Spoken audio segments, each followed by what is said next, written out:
that these nurses or those who manage the HIV clinic will give Septrin to immunocompromised patients even before they prescribe G6PD lab for them. What is the essence in this? You are now going to check the status of the person, but you have started the drug already. What if the person is deficient? So this is a common thing. Nitrofurantoin is also implicated, a very good agent in managing UTI, very safe in pregnancy. It is also implicated. Our good old ciprofloxacin is indicated. Some analgesics, you can see high dose aspirin. That is aspirin greater than 3 grams per day. If you take aspirin in excess of 3 grams per day, then it can cause oxidative stress. Methylene blue, if you have gouty arthritis, one of the agents that can be used in the management of gouty arthritis is rasburicase. It works just like an enzyme that will degrade uric acid. It works just like that. Rasburicase can also act as a trigger factor. It can cause oxidation. There are so much note that infections are the most dangerous trigger factors of G6PD induced hemolysis. Why? Because in that state, the person, him or herself, cannot fight infections because of neutrophils lacking these superoxides to kill, and therefore infections are dangerous. Apart from infections, note that our own drugs that we take can cause problems. Certain food substances like fava beans can also cause a problem. Medical states like acidosis that can lead to oxygen issues can also cause problems. The good thing is that if you're able to stay away from the trigger factors, you may be a fully deficient person, but you may never have any problem with hemolysis. Any queries? Any queries? Any queries? So this is also giving us examples of drugs that we can play around and those that we dare not. So the one in red, drugs to be avoided in all variant forms, whether partial, fully, or whatever, except primaquine. That now we know that even hello. Okay, sir. Please, I have a question. You made mention of Cipro, and I know. Hello, please, can you hear me? Please, can you hear me? Yeah, I can hear you. Hello? Hello, I can hear you. Yeah, I can hear you. Okay, so my question is, we've been given a lot of ciprofloxacin. Yeah, you're asking a question, or? Yes, I'm asking a question.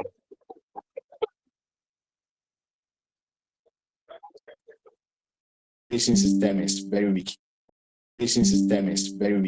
And therefore, yes, as you are saying, anytime that you prescribe any, and therefore, yes, as you are saying, anytime that you prescribe any potential trigger factor in a form of a drug to your patient, you are putting the life of your patient in danger.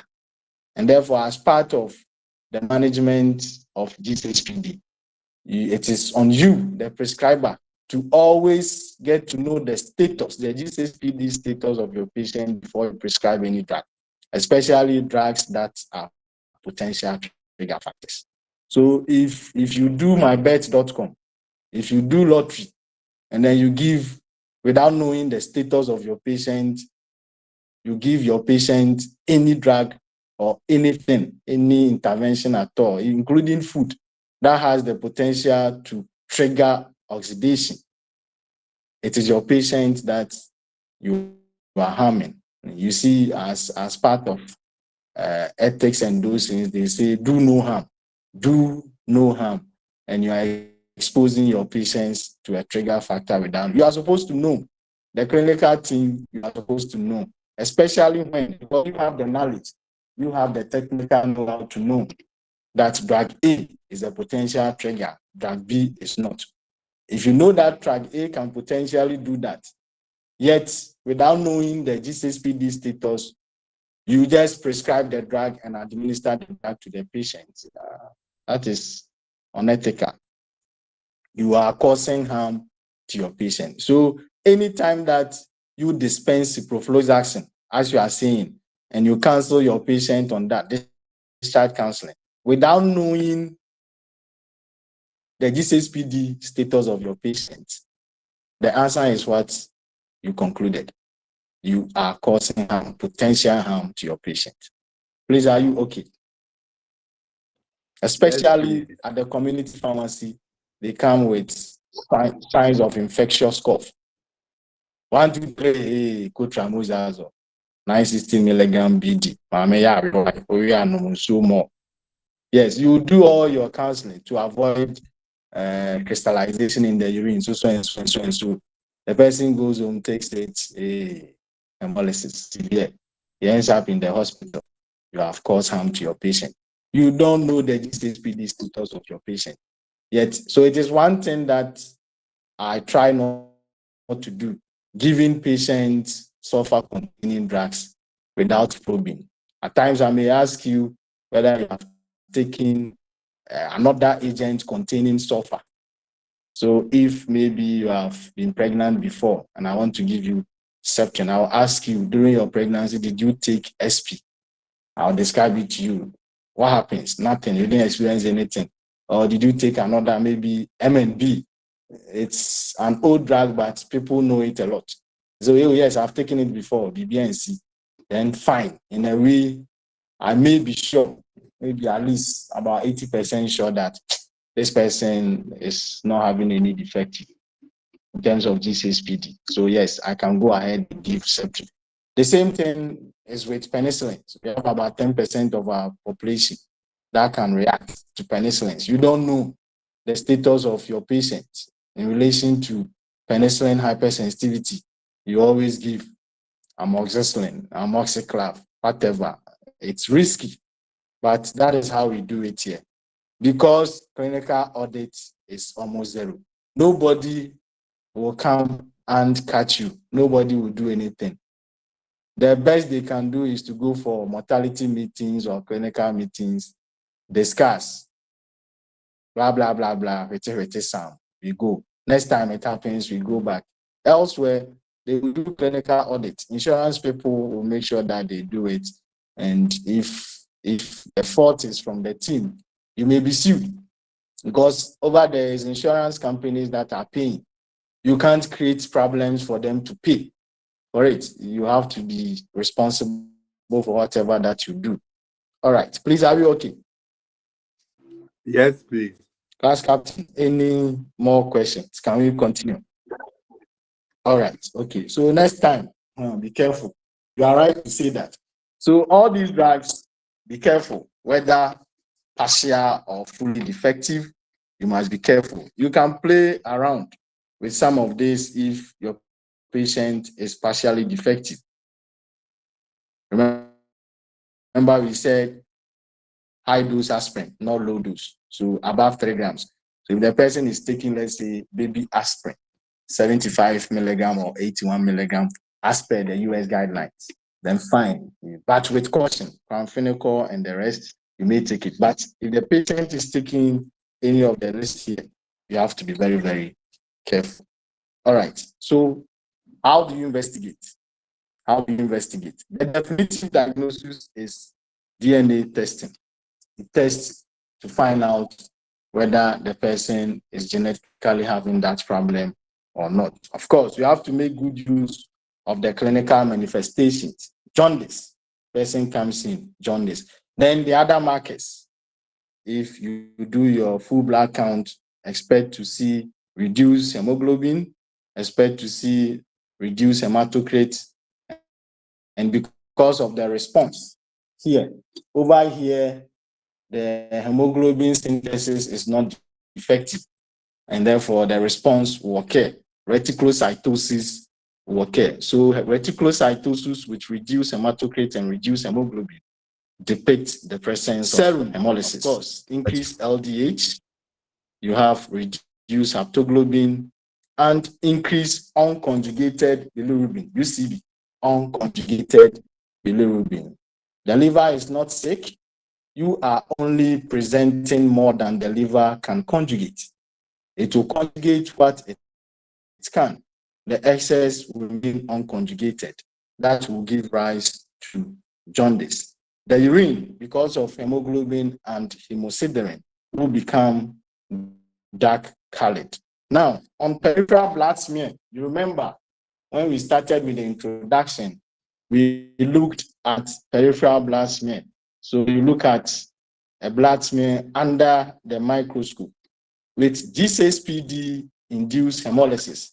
Remember, there is a factor of oxidation. So the hemoglobin, as I mentioned, can become oxidized by the oxidative stress. Such oxidized hemoglobin can move and attach to the inner aspect of the red cell membrane. If you dye it with methyl violet under the microscope, it will be seen just like this. You see the oxidized hemoglobin attached to one side, not evenly distributed in the cell, but attached to one side of the red cell membrane. These are called Hens bodies. Hens bodies. Hens bodies are not proper red cells, and therefore the cells, that is the macrophages of the reticuloendothelial system, especially the spleen, will have to check them.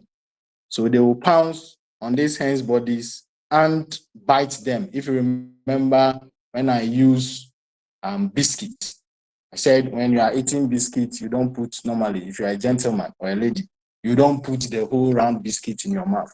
Huge boner biscuit, and you are putting everything in your mouth. You just bite a certain aspect of it.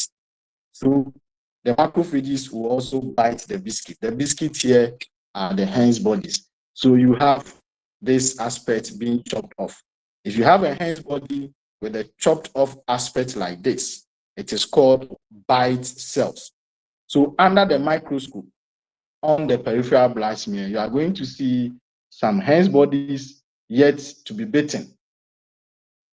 And in addition, those that have been bitten already, called bite cells. These are signatures of G6PD, especially the Hens bodies. It's a signature of G6PD induced formation of Hens bodies. The oxidant has caused oxidation of the hemoglobin. So the hemoglobin is oxidized. It moves and attaches itself to one aspect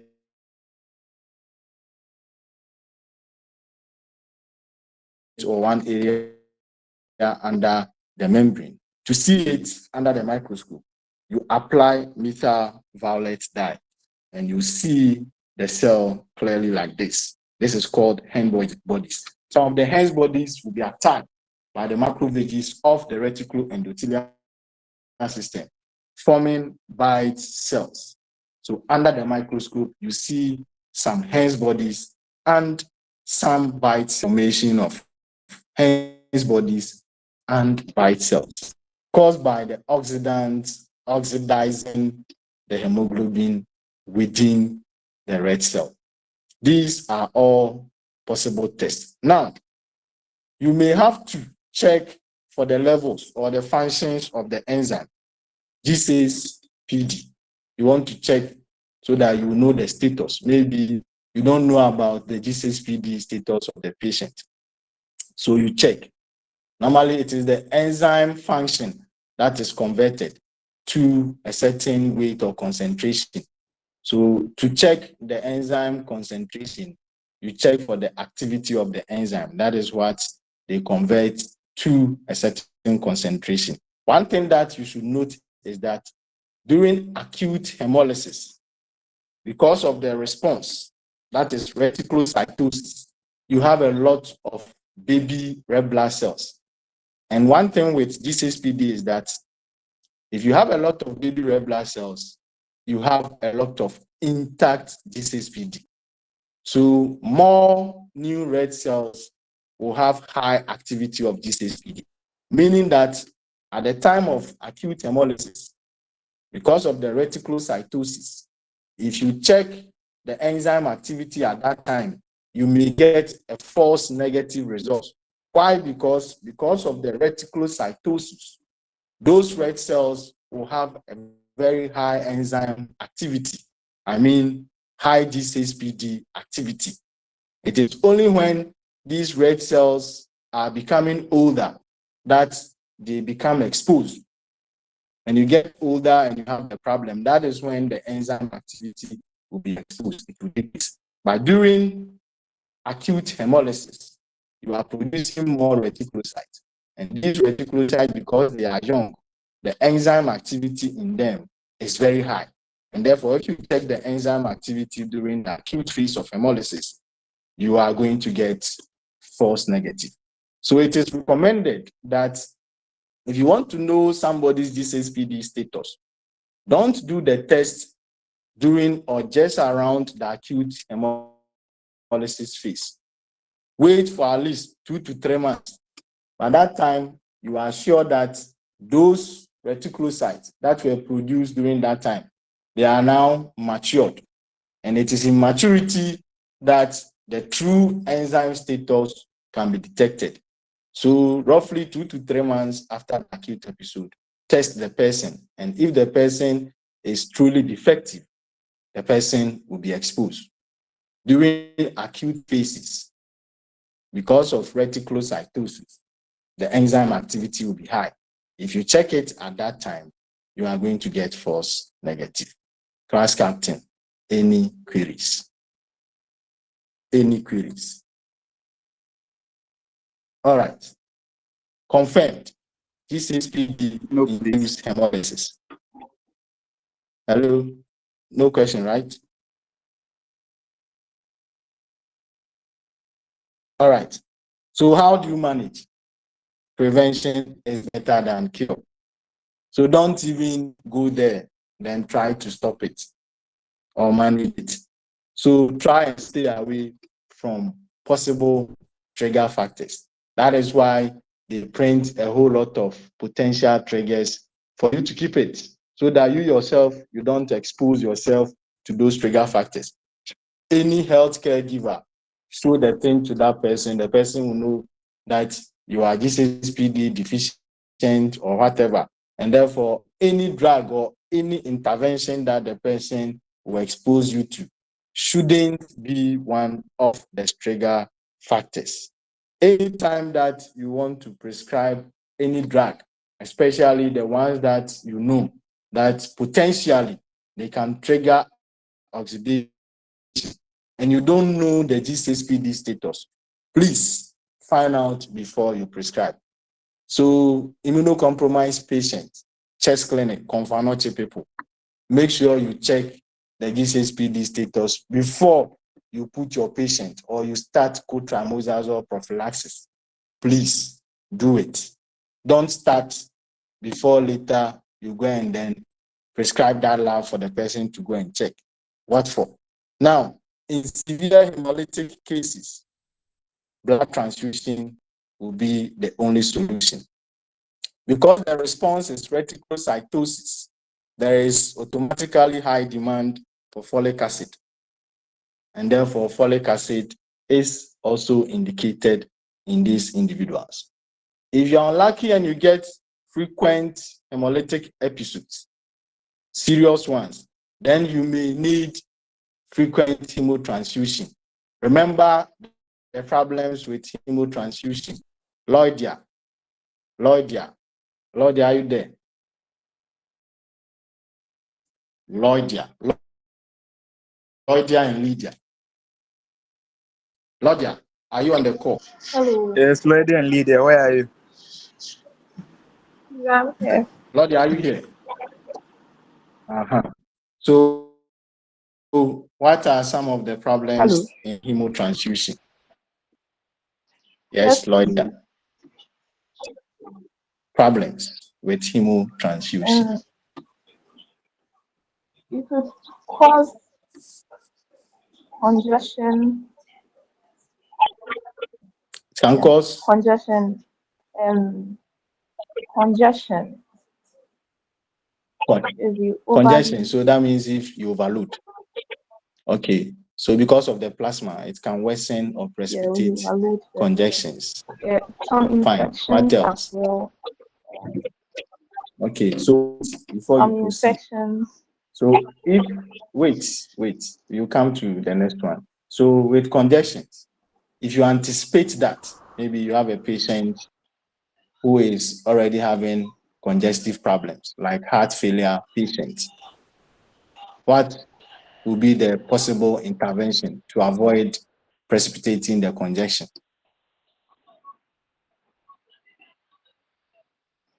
You anticipate you have a congestive patient already. You already have a congestive patient, like heart failure, kidney patient, and the hemoglobin status, you have to hemotransfuse. With a congestion there, obviously you anticipate precipitation. You are going to do hemotransfusion. What are some of the interventions that can be employed to avoid congestions?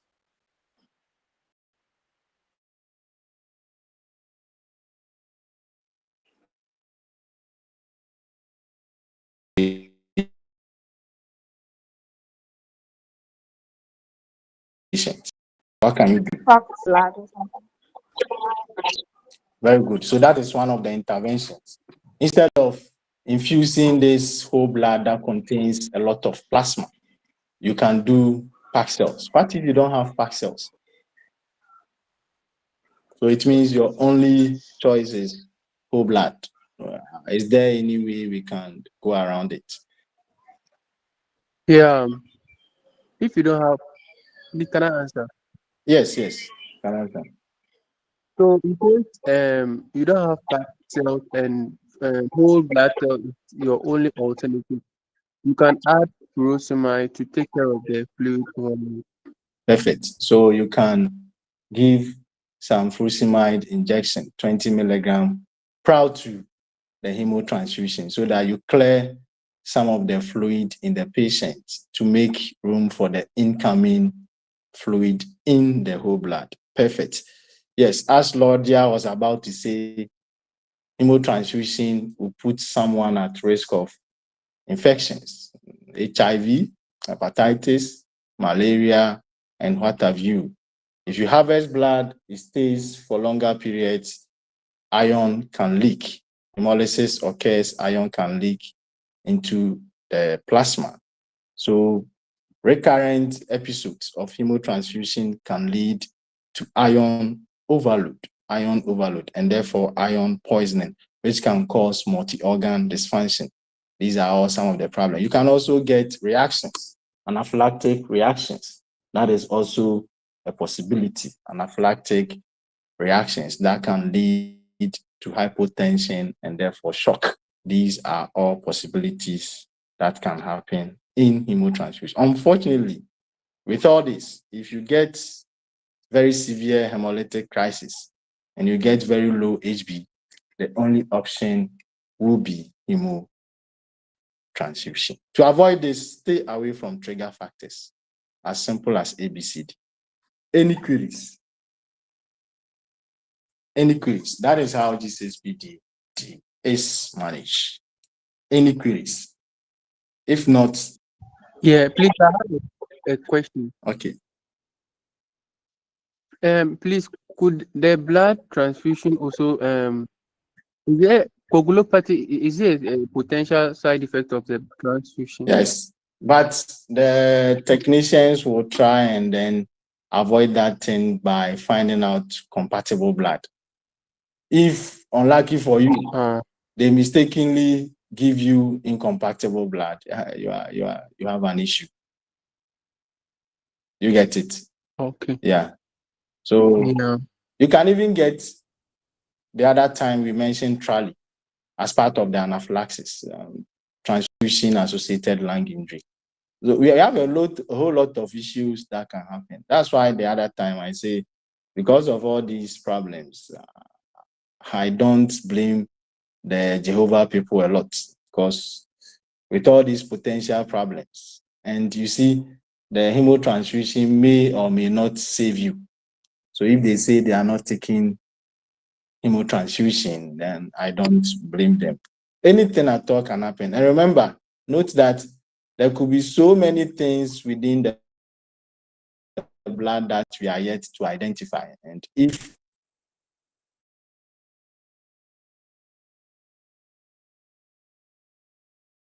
you may react to that thing, how do we know? People have, as in, contracted malaria, and in those days, HIV, and so many other blood-borne conditions from hemotransfusion. So yes, the protocol is there. They are supposed to test. There are other things there, but you never know. You give such a blood to patient, then there will be trouble. So hemotransfusion is not the best. Have the chance to repent than to die because of you not taking blood. It's worth it. Take the risk. Stay. Have the chance to repent. Go to heaven. All right. Any other question? If not, we are done with G6PD induced anemia. So the problem itself and its complication, anemia, and how we can manage it.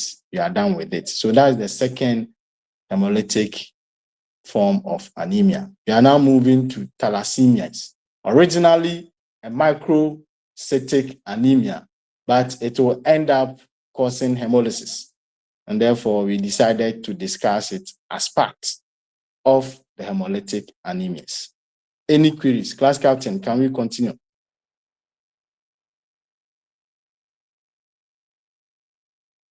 Class captain, are you there? Yes, please. Can we Yes, continue? please. We can. All right. We can. So, this thalassemia focus mainly on the globin, hemoglobin. We are forgetting about all other aspects of the red cell in general. Even the hemoglobin, we are not considering the heme. The heme is the iron and the protoporphyrin. Forget about that aspect. The globin is our focus, because in thalassemias, we have a problem with the globin aspect. Thalassemias, globin aspect. Remember, the globin is supposed to have, for HbA, that is the normal hemoglobin in adults, 2 alpha chains and 2 Hello, beta Dr. chains. Momo. Yeah, hello. Please, it's time for our break. Oh, okay. So, Hey, David. 10 minutes break. David, remind me when it's time. I'll be on standby. Sure. All right.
Hello, David.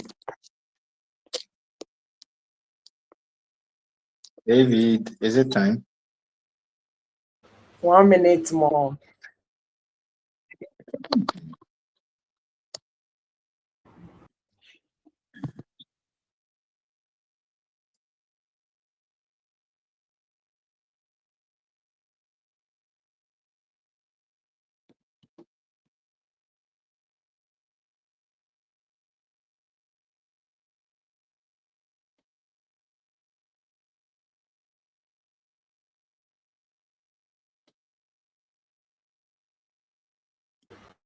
Please, it's time. All right. Okay. So now let's look at thalassemias. With thalassemias, forget about all aspects of the RBC and focus on the globin of the hemoglobin. Forget about the heme aspect. We are focusing on the globin. We know that the globin for a normal adult, we have 2 alpha chains and 2 beta chains. So these are what we call the hemoglobin tetramers, 2 alpha, 2 beta tetramers, 4. Now, very soon we will discuss that with the alpha thalassemias, the problems comes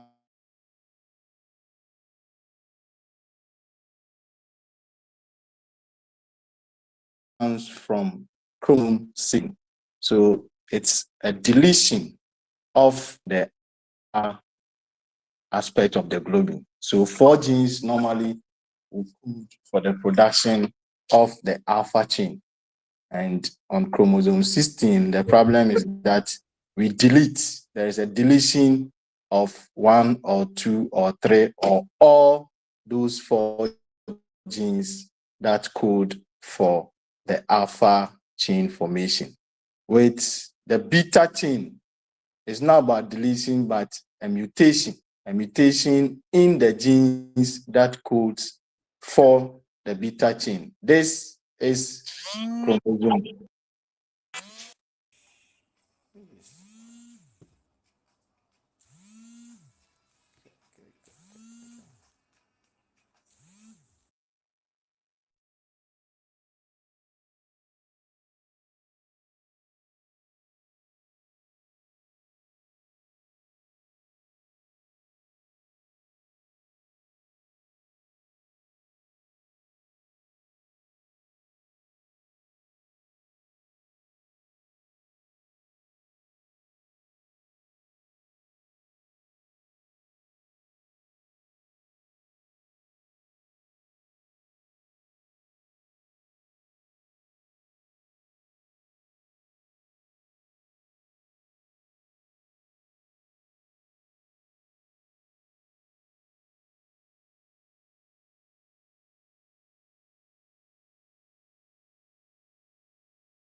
Wow. Wow, guys, wow.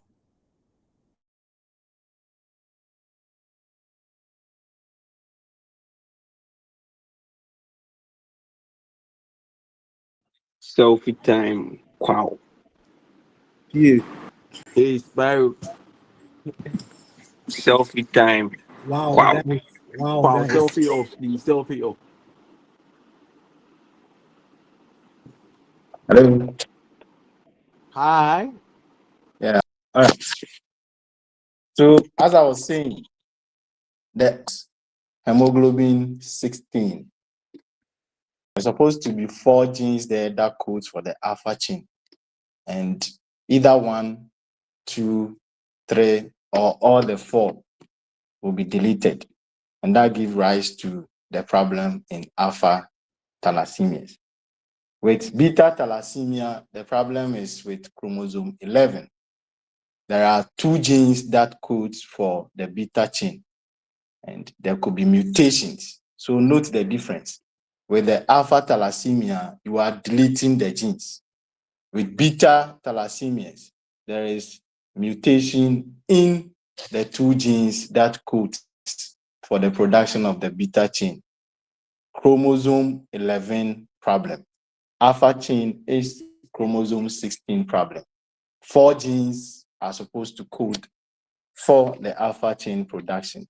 These genes are deleted. It could be 1 gene that will be deleted, 3 will be there, or 2, or 3, or 4. As you have more deletions, then the problems become severe. 3 genes deleted, issue. 4 genes, that's the worst possible problem that you can get. Then the beta is a problem with the chromosome 11. That is not about gene deletion, but rather mutation in those 2 genes. Now, we all know that if you are supposed to produce intact hemoglobin, you will need heme, very good shape heme, and the globin too should be. With thalassemias, we are having a problem with the globin, meaning that enough hemoglobin, because you must produce enough and perfect globin to be able to pair with the heme so that you get hemoglobin. So hemoglobin will be decreased. Hemoglobin contributes to the size of the red cells. And therefore, that is how come if you have reduced hemoglobin, the picture becomes microcytic in nature. Hemoglobin contributes to the size. It fills the cytoplasm. So when it is reduced, it can contribute to the overall size of the red cell. And therefore, with thalassemias, because of the reduced globin contributing to the reduced hemoglobin, you are having smaller size than normal. Hence, thalassemias are classified as microcytic anemias. The problem with hemolysis is that the moment you have abnormal hemoglobin, because the globin is abnormal, those cells will be tagged as useless, and therefore they will be destroyed by the cells of the reticuloendothelial system. So it begins as microcytic anemias, but they will be destroyed, and therefore they can also form part of the hemolytic anemias. Now, you are supposed to have the 2 alpha chains and the 2 beta chains to pair perfectly to ensure the solubility of the hemoglobin in the red cell. Hemoglobin is a soluble aspect of the internal aspect of the red cell. It's not a precipitated, it's not jelly-like. It is just some soluble liquid that is filling the red cell. It is soluble because of the perfect pairs, alpha, beta pairs. If you lose, let's say, one of the alpha, it means that you can't have a perfect pairing, and therefore the hemoglobin will begin to precipitate. If you lose more, then the precipitation becomes higher, and if you lose and they precipitate, we refer to the precipitation as hemotetramer formation. Hemotetramer formation. If you have 2 alpha, 2 beta intact, you have what you call hemoglobin tetramers. The moment you lose any of them, and therefore you can't have a perfect pair, it results in precipitation of the hemoglobin. It will no more become soluble. You will get insoluble hemoglobin. This is what we call hemotetramers. And the soluble hemoglobin now becomes insoluble. It will precipitate in the red cell. The moment such red blood cell gets to the cells of the reticuloendothelial system, the macrophages in the spleen will recognize them as useless, and therefore they must be dealt with. That is what leads to hemolysis. So in the reticuloendothelial system, there will be hemolysis. Once there is hemolysis under normal circumstances, as we saw in G6PD induced, the response is reticulocytosis. The response is reticulocytosis. But remember, with these individuals, they have deficient or defective globin, contributing to reduce hemoglobin. So it means erythropoiesis is defective. You try to produce, but you can't produce because deep down there, you are having defective globin, defective hemoglobin, and therefore you can't produce. So the cells will try to produce, but because of the underlying problem, you will be having ineffective erythropoiesis. And therefore, you are not going to get reticulocytosis. That is why I said reticulocytosis is not always what happens in all aspects of hemolysis. In thalassemias, the response would be, let's try and produce. However, because of the globin issues, you can't produce. And therefore, you can't get the reticulocytosis by way of response. So you will have hemolysis, yet there will be no response of reticulocytosis in thalassemias. So note that. So the moment you see somebody's CBC, complete blood panel, and you realize that other parameters are pointing towards hemolysis, yet you are not seeing the response. You are not seeing high levels of reticulocytosis. That can give you a fair idea that, oh, possibly then this hemolysis could be thalassemia induced. But apart from thalassemias, all the other hemolytic causes, the response will be reticulocytosis. So in sickle cell, you have reticulocytosis. In G6PD induced reticulocytosis. In autoimmune hemolytic anemias, reticulocytosis. But in thalassemias, because there is defective erythropoiesis, reduced globin, no alpha or no beta chain, the response will not be the case.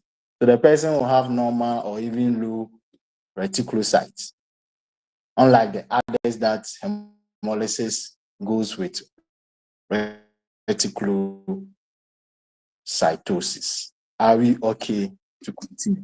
Are we okay? Class captain, any issues? Can we continue? All right. So let's look at when we have a problem with the alpha chain. Then later we look at when we have problems with the beta chain. So we are looking at alpha thalassemia. So yes, as I said, the problem is with chromosome 16. Human beings, we have 2 pairs of 23 chromosomes. The chromosome number 16, that is where the problem normally occurs.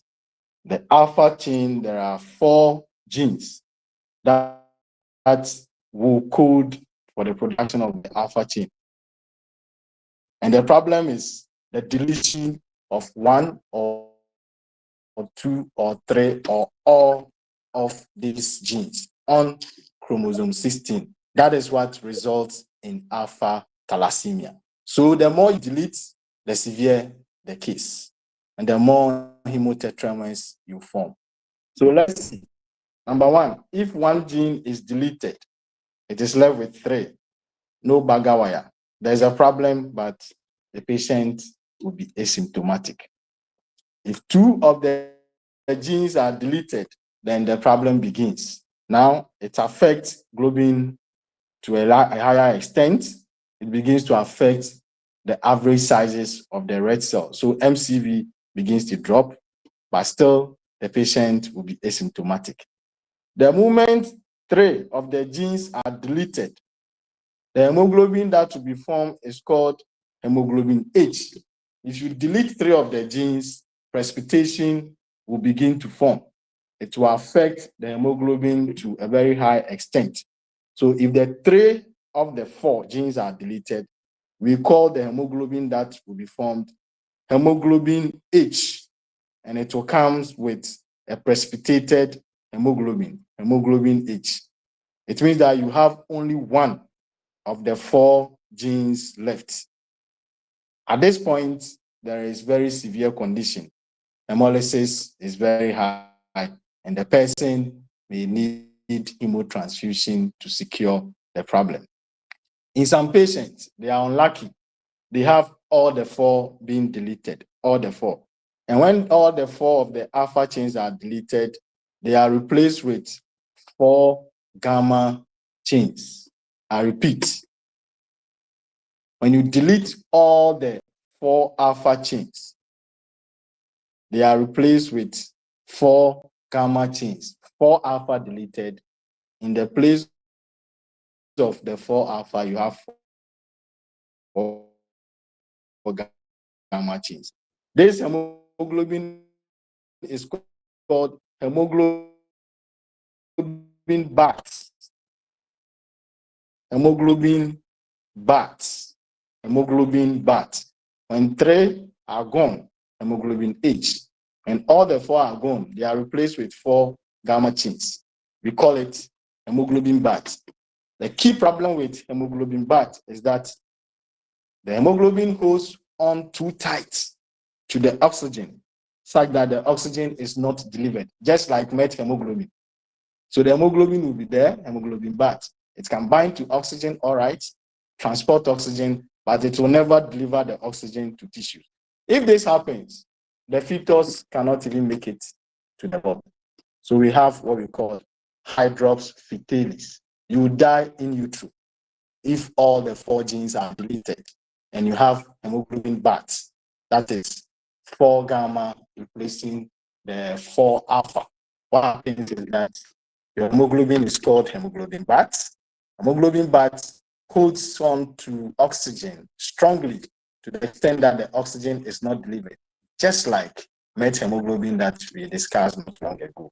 What happens is that in utero, you are not delivering oxygen to vital organs, and therefore you will die in your mother's womb. Hydrops fetalis is what is happening. So what it means is that with the 4th one, no intervention for you. We can't do anything. You are going to die. The 2 asymptomatics, we may leave you and monitor you. The 3rd one, that is HBH, we can give you hemotransfusion to secure the problem. All right. Now, let's look at any queries. Any queries? All right. So the good thing is that with alpha thalassemia, if you do HB electrophoresis, especially the first and to a lesser extent, the number 2, you realize that the electrophoresis results is almost the same as somebody with normal hemoglobin. So on electrophoresis, we expect that the hemoglobin should have 97% of A, around 2% of A2, then the fetal hemoglobin will be 1%. Combining everything is 100%. That is HbA. That is HbA. But